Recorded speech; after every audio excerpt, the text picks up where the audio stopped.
Subscribe now and press the bell icon. Never miss an update. بسم اللہ الرحمن الرحیم۔ السلام علیکم عزیز طلباء و طالبات۔ انٹرمیڈیٹ سال دوم کے اردو لیکچر کے ساتھ میں محسن خلیق آپ سے مخاطب ہوں۔ ہمارے آج کے لیکچر کا موضوع مولانا الطاف حسین علی کی اہم نظم اسلامی مساوات ہے۔ اس نظم کے سلسلے کا یہ آج تیسرا لیکچر ہے۔ اس سے پہلے 2 لیکچر ہو چکے ہیں اور ان دونوں میں ہم نے نظم کا تعارف، شاعر کا تعارف اور مسدس پر گفتگو کی۔ اس کے ساتھ ساتھ ہم نے اس طویل نظم کے پہلے 5 بند پڑھے، ان کی تفہیم کی کوشش کی۔ تو میں لیکچر کی طرف بڑھنے سے پہلے آپ کو تمہید کے طور پر یہی باتیں مختصراً دوبارہ بتاؤں گا۔ جیسا کہ بتایا جا چکا ہے کہ یہ نظم مولانا الطاف حسین علی نے لکھی، اور یہ وہ شہرۂ آفاق نظم ہے جس کے بارے میں سر سید احمد خان کا کہنا تھا کہ بے شک میں اس کا محرک ہوا ہوں اور اس کو اپنے اعمال حسنہ سے سمجھتا ہوں، اور جب خدا مجھ سے بروز قیامت پوچھے گا کہ تو دنیا سے میرے لیے کیا لایا، تو میں کہوں گا کہ میں حالی سے مسدس لکھوا کر لایا ہوں۔ اس سے آپ اس نظم کی اہمیت کا اندازہ کر سکتے ہیں۔ اور یہ بات سر سید نے کیوں کی، یہ ابھی ہم اس کے باقی 2 بند کی تشریح کریں گے تو یہ بھی آپ کو سمجھ آئے گی۔ مولانا الطاف حسین علی نظم الغزل کے ایک بہت بڑے شاعر تھے، تو اسلامی مساوات نظم میں انہوں نے ایک بہت ہی اہم موضوع کو چنا ہے۔ یہ موضوع مساوات ہے، جیسا کہ عنوان سے ظاہر ہے۔ مساوات دین اسلام کا یا اسلامی معاشرے کا ایک بہت ہی اہم رکن ہے۔ مولانا علی نے اس نظم کے پہلے بند میں جو بات شروع کی تو انہوں نے کہا کہ کسی قوم کا جب الٹتا ہے دفتر تو ہوتے ہیں مسخ ان میں پہلے تونگر۔ تونگر سے مراد وہ طبقہ ہے جسے اللہ تعالیٰ نے بے انتہا مال و دولت دیا ہے۔ اس نظم میں طبقاتی تفریق پر بات کی گئی۔ ایک طرف ایک ایسا طبقہ ہے جس کے پاس زندگی گزارنے کے تمام ضروری لوازمات کے ساتھ ساتھ وہ اشیاء بھی موجود ہیں جن کا شمار تعیشات میں ہوتا ہے، جبکہ ان کے مقابلے میں ایک طبقہ ایسا بھی ہے کہ جس کے پاس بنیادی ضروریات بھی نہیں ہوتی۔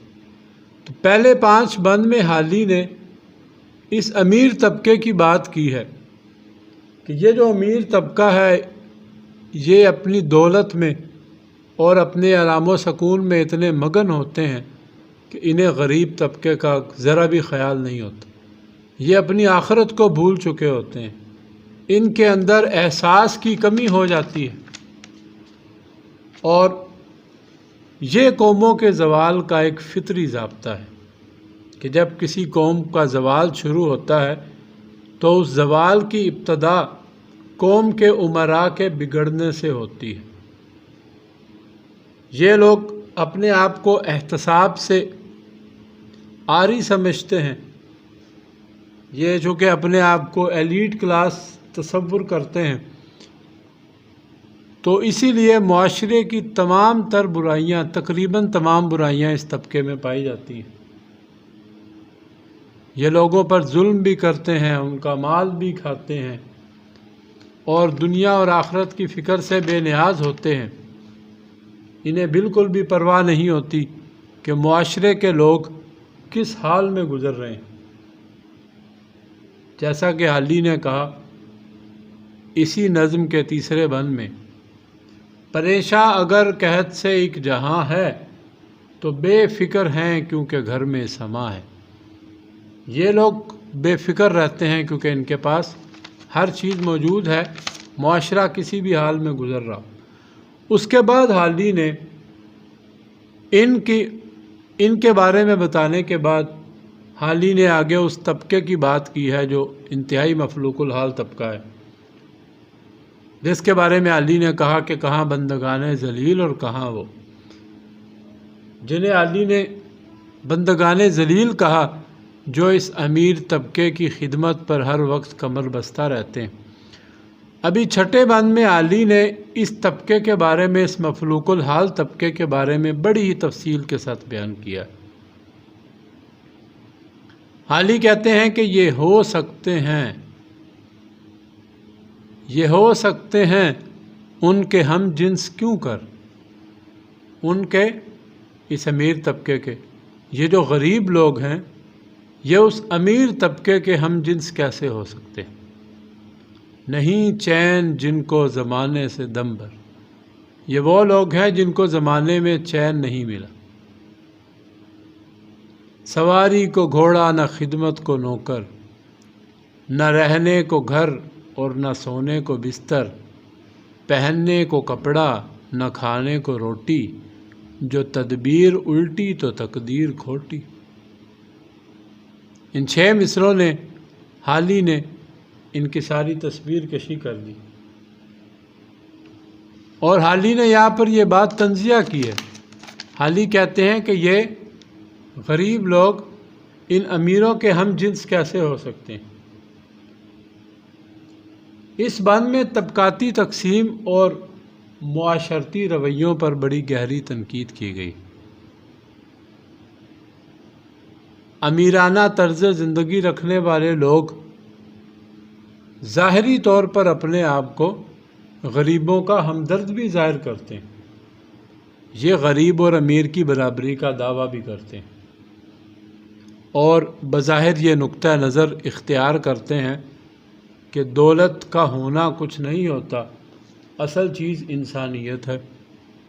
یہ انسانیت کا ڈھنڈورا پیٹتے ہیں، جبکہ حقیقت حال اس سے بہت ہی مختلف ہے۔ زمینی حقائق اور ہیں۔ اسلام نے اس دنیا کو جو معاشی نظام دیا ہے، اس کی بنیاد زکوٰۃ، خیرات اور دوسروں کو مدد کرنا ہے۔ یعنی ایک شخص جو معاشرے میں اچھی معیشت کا حامل ہے، اس کی آمدنی اچھی ہے، اس کے پاس لوازمات کے ساتھ ساتھ وافر تعداد میں پیسہ، کھانا، کپڑا سب کچھ موجود ہے، تو اس کا فرض ہے کہ وہ غریب طبقات کی مدد کرے۔ مگر یہ لوگ غریبوں کی مدد نہیں کرتے، البتہ بلند و باند دعوے ضرور کرتے ہیں۔ تو یہاں پر علی نے تنزیہ رنگ اختیار کیا ہے۔ علی کہتے ہیں کہ یہ ان کے ہم جنس کیسے ہو سکتے ہیں؟ یہ تو وہ بیچارے لوگ ہیں جن کو زمانے سے ایک لمحے کے لیے بھی چین نہیں۔ مزدور طبقہ ایک ایسا طبقہ ہے جو جب صبح اٹھتا ہے تو اس کے ذہن میں پہلی بات یہ ہوتی ہے کہ آج وہ اور اس کی اولاد کیا کھائے گی۔ وہ کام پر جائے گا، سارا دن کام کرے گا، اس کے بعد وہ کچھ لے کر آئے گا اور اپنے بچوں کو کھلائے گا۔ دوسری طرف آپ طرز زندگی ملاحظہ کیجئے کہ ایک امیر جن کے غلام یہ نوکر ہوتے ہیں، وہ جب صبح اٹھتا ہے تو ان کے پاؤں میں مخملی جوتا لایا جاتا ہے، اور وہ بیڈ پر لیٹے لیٹے بیڈ ٹی نوش کرتا ہے۔ ان کے ذہن میں اس طرح کی کوئی فکر دور دور تک نہیں ہوتی کہ آج ہمارے بچے کیا کھائیں گے۔ یہ کس قدر فرق ہے۔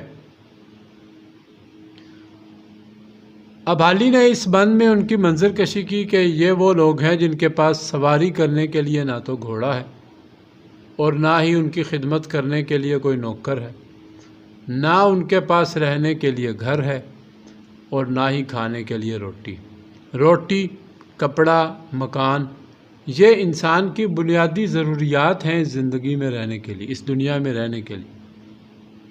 آپ جانتے ہیں مختلف ادوار میں مختلف حکمران بھی جب آتے ہیں تو وہ یہی نعرہ لگاتے ہیں، روٹی، کپڑے اور مکان کا، کیونکہ یہ انسان کی بنیادی ضرورت ہے۔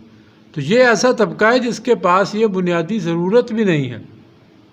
ان کے مکانات بھی خستہ ہوتے ہیں، خستہ حال مکانات ہوتے ہیں، بوسیدہ بستر ہوتے ہیں، اور یہ اپنی زندگی میں زیادہ تر پیدل ہی چلتے ہیں۔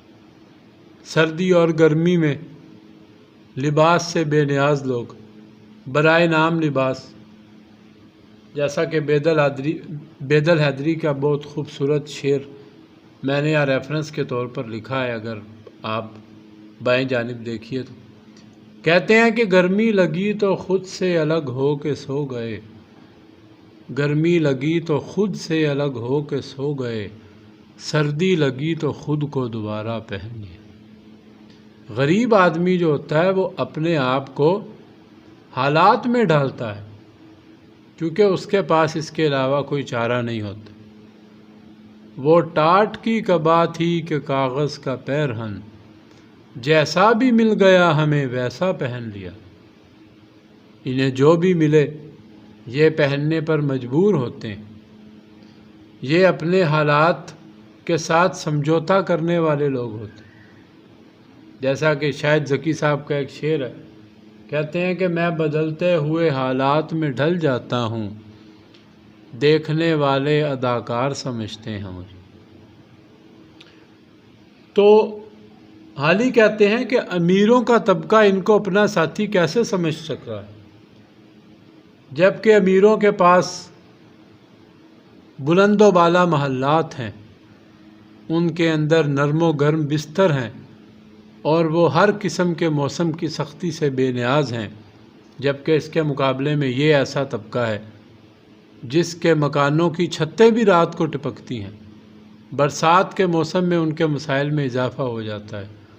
وہ جب باہر نکلتے ہیں تو ان کے جسم پر ایسا لباس ہوتا ہے جس سے ان کے جسم کی عریانی عیاں ہوتی ہے، نہ صرف جسم کی عریانی عیاں ہوتی ہے بلکہ ان کے حالات کی عریانی بھی عیاں ہوتی ہے۔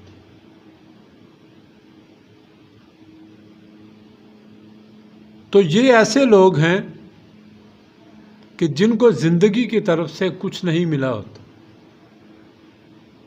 زندگی ہے یا کوئی طوفان ہے، ہم تو اس جینے کے ہاتھوں مر چلے۔ خواجہ میر درد نے ان کی کمال منظر کشی کی ہے۔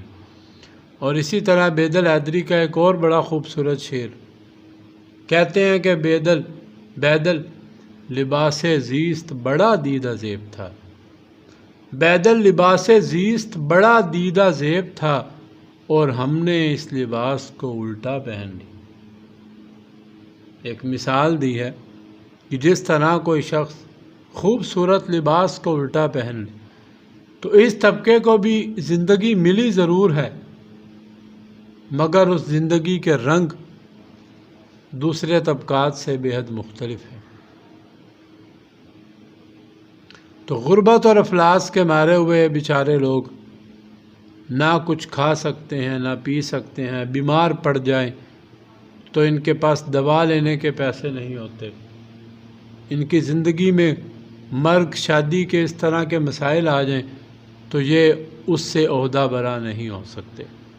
تو حالی نے بہت ہی کمال منظر کشی کی ہے، اپنی تمام زندگی یہ غربت کا عذاب سہتے ہیں، جیسا کہ خواجہ حیدر علی آتش نے کہا تھا، نہ پوچھ عالم برگشتہ طالعی آتش، برستی آگ جو باراں کی آرزو کرتا۔ ان پر ایک طرح سے زندگی میں آگ ہی برستی ہے، آرزو یہ باراں کی کرتے ہیں۔ اس کی بنیادی وجہ کیا ہے؟ اس کی بنیادی وجہ یہ ہے کہ اللہ تعالیٰ نے اس دنیا کو جس پیٹرن پر تخلیق کیا ہے وہ یہی ہے کہ اللہ تعالیٰ نے مال و دولت کو انسانوں کے پاس دیا، انسانوں کو مال و دولت کا ذریعہ بنایا۔ جن لوگوں کو مال و دولت دیا گیا ان کا فرض تھا، انہوں نے پورا نہیں کیا۔ اب بات آگے ذرا بڑھاتے ہیں۔ اب آخری بند میں حالی نے اس تمام گفتگو کا حاصل نکالا ہے۔ آپ اسے حاصل کلام کہہ سکتے ہیں، آپ اسے اس پوری نظم کا دل کہہ سکتے ہیں۔ حالی کہتے ہیں یہ پہلا سبق تھا کتاب ہدا کا، یہ پہلا سبق تھا کتاب ہدا کا، کہ ہے ساری مخلوق کنبہ خدا کا۔ الخلق عیال اللہ، یہ ایک حدیث قدسی ہے۔ اللہ تعالیٰ کہتے ہیں کہ مخلوق میرا کنبہ ہے، یہ حقیقت میں کنبہ نہیں ہے، بلکہ یہ ایک مجازی طرح کی بات ہے، ایک علامتی بات ہے کہ جس طرح ہر شخص کا خاندان ہوتا ہے اور اسے اس خاندان سے بڑا پیار ہوتا ہے اور وہ اس کا بڑا خیال رکھتا ہے، وہ اس کے بہت قریب ہوتا ہے، اسی طرح الخلق و عیال اللہ، یہ مخلوق اللہ تعالیٰ کا کنبہ ہے۔ یہ پہلا سبق تھا کتاب ہدا کا، کتاب ہدایت کا پہلا سبق یہ تھا کہ ہے ساری مخلوق کنبہ خدا کا، وہی دوست ہے خالق دو سرا کا، خلائق سے ہے جس کو رشتہ ولا کا۔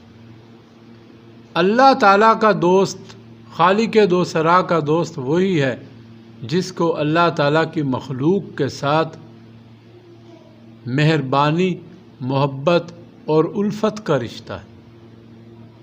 یہی ہے عبادت، یہی دین و ایمان کہ کام آئے دنیا میں انسان کے انسان۔ شاعر کہتا ہے کہ اللہ تعالیٰ کی کتاب قرآن پاک جو آسمانی کتاب ہے، اور یہ بات ذہن میں رکھیے کہ قرآن پاک ایک ایسی کتاب ہے جو ہمارے لیے صرف ایک پڑھنے کی چیز نہیں ہے، بلکہ یہ ہمارے لیے زندگی گزارنے کا ایک آئین ہے، یہ ایک کانسٹیٹیوشن ہے۔ اس میں اللہ تعالیٰ نے زندگی گزارنے کے اصول بیان کیے ہیں، ہمارا اس دنیا میں آنے کا مقصد بیان کیا ہے، معاشرتی تخلیق کے بارے میں بتایا ہے کہ میں نے یہ معاشرہ کیوں تخلیق کیا۔ تو اللہ تعالیٰ نے یہ جو معاشرے تخلیق کیے ہیں اس میں اللہ تعالیٰ نے انسان کو مختلف رشتوں سے نوازا، انسانوں کو ایک دوسرے کا دست و بازو بنایا اور مخلوق کو اپنا کنبہ قرار دیا۔ تو اللہ تعالیٰ کا دوست کہلانے کا حقدار وہی ہے جو اللہ تعالیٰ کی مخلوق کے ساتھ پیار، محبت اور الفت کا رشتہ قائم کرتا ہے۔ اصل عبادت، اصل دین، اصل ایمان حالی کہتے ہیں یہی ہے کہ انسان اس دنیا میں دوسرے انسانوں کے کام ہے۔ درد دل کے واسطے پیدا کیا انسان کو، ورنہ اطاعت کے لیے کچھ کم نہ تھے کرو بیان۔ اللہ تعالیٰ نے انسان کو عبادت کا حکم بھی دیا، مگر یہ ایک بات یاد رکھیے کہ دو طرح کے حقوق ہیں اس دنیا میں رہتے ہوئے انسان پر، ایک حقوق اللہ اور دوسرا حقوق العباد۔ حقوق اللہ جو ہیں وہ اللہ تعالیٰ کی عبادات ہیں، اور حقوق العباد اللہ تعالیٰ کے بندوں کے حقوق ہیں۔ تو جو اللہ تعالیٰ کے بندوں کے حقوق ہیں اس میں ایک چیز بہت اہم ہے، وہ ہے کہ جیسا کہ اوپر والے بند کی تشریح کرتے ہوئے ہم بات کر رہے تھے کہ اللہ تعالیٰ نے اس معاشرے کے کچھ لوگوں کو دولت سے نوازا ہے، ان کو اپنی نعمتیں دی ہیں، اور وہ نعمتیں انہوں نے اس معاشرے کے لوگوں میں تقسیم کرنی۔ تو جو انسان اپنے مال سے، اپنے وجود سے دوسروں کی مدد کر کے دوسرے انسان کا فائدہ کرتا ہے، وہی حقیقت میں انسان کہلانے کا مستحق ہے، وہی اللہ تعالیٰ کا دوست کہلانے کا مستحق ہے۔ اور جو انسان یہ نہیں کرے گا، قرآن پاک میں یہ فرمایا گیا ہے کہ جو لوگ سونا اور چاندی کو جمع کر کر کے رکھتے ہیں اور اسے حقداروں پر خرچ نہیں کرتے، اللہ کی مخلوق کو نہیں نوازتے، تو ان کے لیے عذاب عظیم کی وعید اللہ تعالیٰ نے قرآن پاک میں سنائی۔ تو معاشرتی اصول یہی ہے کہ ایک انسان دوسرے انسان کا احساس اپنے دل میں رکھے۔ کرو مہربانی تم اہل زمیں پر، کرو مہربانی تم اہل زمیں پر، خدا مہرباں ہوگا عرش بری پر۔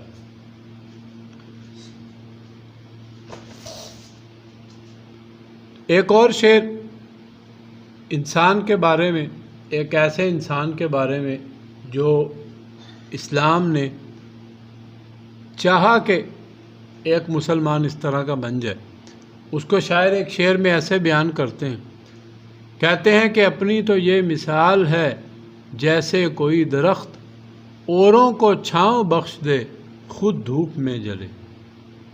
اگر ہم صحابہ کرام کی زندگیوں کا مطالعہ کریں تو ہمارے سامنے یہ بات آتی ہے کہ صحابہ کرام میں، اصحاب رضوان اللہ علیہم اجمعین میں یہ خوبی تھی کہ وہ اپنے دوسرے مسلمان بھائیوں کو اپنی ذات پر ترجیح دیتے تھے، اور اس حوالے سے بڑے واقعات بھی ہیں۔ تو مختصراً بات یہ ہے کہ اس معاشرے میں رہتے ہوئے کوئی انسان اپنے نسب، اپنی دولت، اپنی طاقت کی بنا پر بڑا آدمی نہیں بن سکتا، اللہ تعالیٰ کے قریب نہیں جا سکتا۔ اللہ تعالیٰ کا قرب حاصل کرنے کا ایک ہی ذریعہ ہے کہ انسان اللہ تعالیٰ کی مخلوق کے ساتھ ایک محبت اور الفت کا رشتہ قائم کرے۔ یہ اس پوری نظم کا مرکزی نقطہ ہے۔ اب ذرا چلتے ہیں، دائیں ہاتھ دیکھیے، میں نے تشریحی نکات کے حوالے سے گائیڈنگ دی ہے۔ اب ہم نے اس نظم کی تشریح مکمل کی، تو میں چاہتا ہوں کہ آپ کو تھوڑا سا تشریح کرنے کے حوالے سے کچھ اہم نکات بتاؤں۔ اب جب بھی ہمارے سامنے اس نظم کے اشعار آئیں گے پیپر میں تشریح کے لیے، تو یہ بات ذہن میں رکھیے کہ کسی بھی ایک نظم سے 2 شعر آئیں گے اوپر تلے کے۔ جیسا کہ مثال کے طور پر آپ آخری بند دیکھیے، اس کے پہلے 2 اشعار بھی آ سکتے ہیں اور دوسرا اور تیسرا شعر بھی آ سکتا ہے، اوپر تلے ہوں گے، اور آپ کو اس کی اکٹھی تشریح کرنی ہوگی، کیونکہ نظم میں عموماً اس طرح ہوتا ہے کہ موضوع ایک ہوتا ہے۔ غزل کی طرح ہر شعر کا موضوع جداگانہ نہیں ہوتا۔ تو یہ نظم آپ کے سامنے، آپ جانتے ہیں کہ اس کا کیا موضوع ہے مساوات کے حوالے سے، اور یہ جو آخری بند ہے اس کا اپنا ایک موضوع ہے، یہ بھی ذہن میں رکھیے گا۔ جیسا کہ یہاں میں نے شعر کا مفہوم کے نیچے ایک نقطہ لکھا ہوا ہے کہ شعر کے موضوع اور نظم کے موضوع کا باہمی اتصال۔ جب آپ کسی شعر کی تشریح کرنے جائیں گے تو آپ سب سے پہلے تشریح کی ہیڈنگ دے کر دونوں اشعار کا سادہ الفاظ میں مفہوم لکھیں۔ فرض کیجئے آپ کو 2 اشعار آتے ہیں، یہ پہلا سبق تھا کتاب خدا کا کہ ہے ساری مخلوق کنبہ خدا کا، وہی دوست ہے خالق دو سرا کا، خلائق سے ہے جس کو رشتہ ولا کا۔ یہ 2 اشعار آ جاتے ہیں تو آپ سب سے پہلے سادہ الفاظ میں ان کا مفہوم لکھیں گے۔ آپ لکھیں گے کہ یہ تشریح طلب بند نظم اسلامی مساوات کا آخری بند ہے۔ اس بند میں مولانا الطاف حسین علی اس سے پہلے کے بند میں شروع کی گئی بات کو سمیٹ کر ایک منطقی انجام تک پہنچا رہے ہیں۔ وہ کہتے ہیں کہ قرآن پاک جو آخری آسمانی کتاب ہے، اس کا پہلا سبق یہ تھا کہ تمام مخلوق اللہ تعالیٰ کا کنبہ ہے، اور اللہ تعالیٰ کا دوست وہی ہوگا جسے اللہ تعالیٰ کی مخلوق کے ساتھ پیار، محبت اور الفت کا رشتہ ہو۔ تو آپ آسان الفاظ میں اس کا مفہوم لکھیں گے۔ مفہوم لکھنے کے بعد آپ دوسرے پیراگراف میں اس نظم کے موضوع کی طرف آئیں گے۔ میں آپ کو پھر دوبارہ بتاؤں کہ ہر بند کا، ہر شعر کا ایک اپنا موضوع ہو سکتا ہے، اور اس کے ساتھ ساتھ نظم کا ایک اپنا موضوع، اور یہ دونوں موضوعات ایک دوسرے کے ساتھ منسلک ہیں۔ اس کی میں آپ کو مثال دے دیتا ہوں، جیسے پچھلے ہم نے بند پڑھے، یا یہ بند نمبر 6 ہی لے لیں جو 7 سے اوپر ہے۔ اس کا اپنا موضوع کیا ہے کہ اس میں غریبوں کی منظر کشی کی گئی، ان کے بارے میں بتایا گیا ہے۔ مگر آپ اس بند نمبر 6 کی تشریح جب کریں گے تو آپ سادہ طور پر صرف یہ بتا کر بری ذمہ نہیں ہو سکتے کہ اس بند میں مولانا الطاف حسین علی نے غریبوں کی منظر کشی کی ہے، بلکہ اس کے ساتھ ساتھ آپ کو جو نظم کا موضوع ہے، جو موضوع کیا ہے، طبقاتی زوال کے اسباب اور کسی بھی معاشرے کے دو اہم مہرے، ایک وہ طبقہ جسے آپ تونگر کہتے ہیں، دوسرا وہ طبقہ جو غریب طبقہ ہوتا ہے۔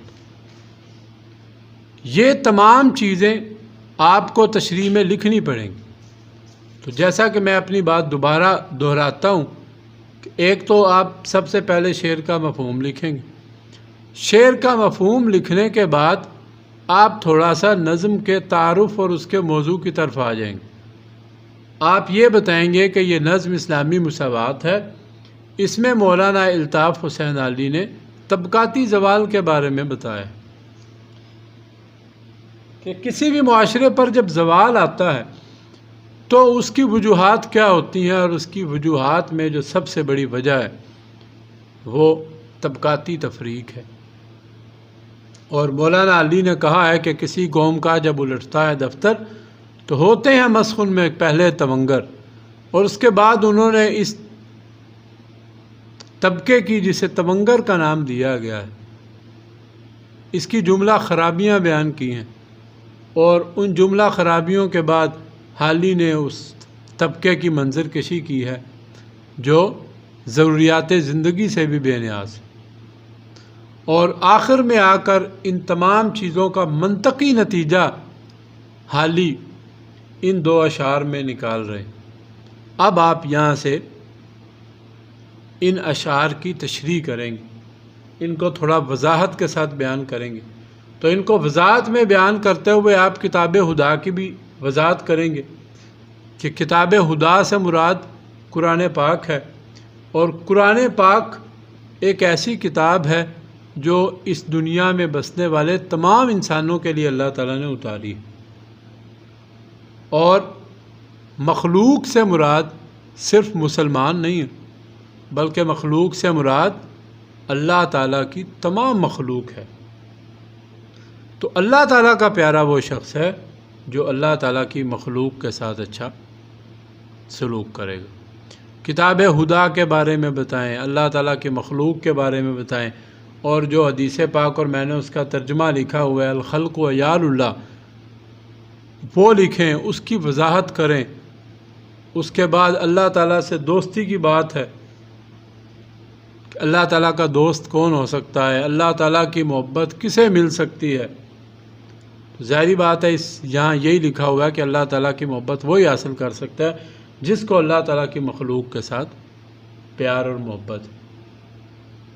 تو اس پیار محبت کے حوالے سے آپ ماضی سے مثالیں بھی دے سکتے ہیں، صحابہ کرام کی زندگی سے مثالیں بھی دے سکتے ہیں، اور معاشرتی حوالوں سے اس پیار اور محبت کی جو اہمیت ہے اور دنیا کے حوالے سے ان تمام چیزوں کو آپ بیان کر سکتے ہیں۔ تو عموماً اس طرح ہوتا ہے کہ جو طلباء ہیں وہ جب بھی اشعار کی تشریح کرتے ہیں تو اشعار میں موجود الفاظ کو سامنے رکھتے ہیں، ان کا ترجمہ کرتے جاتے ہیں، اور ادھر ادھر کی دو چار باتیں لکھ کر اس کو ختم کر دیتے ہیں۔ میں نے جو آپ کو نکات بنائے ہیں، ایک شعر کا مفہوم ہے، شعر کا اپنا موضوع، اور نظم کے موضوع کو آپ نے آپس میں منسلک کرنا ہے، اور اس کے ساتھ جس موضوع پر گفتگو ہو رہی ہے وہ موضوع جو شعر میں ہے اور نظم کا موضوع اس پر آپ تفصیلاً لکھیں۔ اور اس کے بعد ایک اور بہت ہی اہم چیز وہ ہے شاعرانہ محاسن۔ شاعرانہ محاسن سے کیا مراد ہے کہ ہر شاعر کے کچھ محاسن، کچھ اس کے کلام کی خوبیاں ہوتی ہیں، ان خوبیوں کا حوالہ بھی تشریح میں دیا جاتا ہے۔ تو آپ جو آخری پیراگراف ہوگا تشریح کا، آپ اس میں مولانا حالی کے شاعرانہ محاسن بیان کر سکتے ہیں کہ مولانا حالی کی شاعری کی جو سب سے بڑی خوبی تھی وہ سادگی اور خلوص تھا۔ مولانا حالی نے یہ جو نظم مسدس حالی لکھی ہے یہ بڑے خلوص کے تحت لکھی ہے۔ انہوں نے مسلمانوں کی تاریخ کا مطالعہ کیا تھا، اور اس حوالے سے وہ بڑے ہی دکھ اور درد کا شکار تھے کہ پہلے مسلمان کیا تھے اور اب کیا تھے۔ یہی بات ہم اقبال میں دیکھتے ہیں، مگر اقبال اور حالی کے انداز میں اور شاعرانہ محاسن میں بڑا فرق ہے۔ حالی کے ہاں ہمیں سادگی ملتی ہے، ہمیں حالی کے ہاں خلوص ملتا ہے، زبان و بیان کی وہ چابک دستی نہیں ملتی جو دیگر شعراء کے، یا وہ رنگینی بیان نہیں ملتی جو دیگر شعراء کے پاس ہم پاتے ہیں، لیکن حالی کی سادگی ہی، حالی کا خلوص ہی ان کی سب سے بڑی خوبی ہے۔ جیسا کہ میں نے اس لیکچر کے شروع میں آپ کو بتایا کہ سر سید احمد خان اس نظم کو اپنے لیے توشہ آخرت سمجھتے تھے۔ تو امید ہے کہ آپ نے اس لیکچر سے استفادہ کیا ہوگا، اور ہماری یہ نظم اسلامی مسابقات اپنے اختتام کو پہنچتی ہے۔ امید ہے آپ اس سے کچھ نہ کچھ ضرور سمجھیں گے۔ انشاءاللہ اگلے لیکچر میں آپ سے پھر ملاقات ہوگی۔ تب تک کے لیے السلام علیکم۔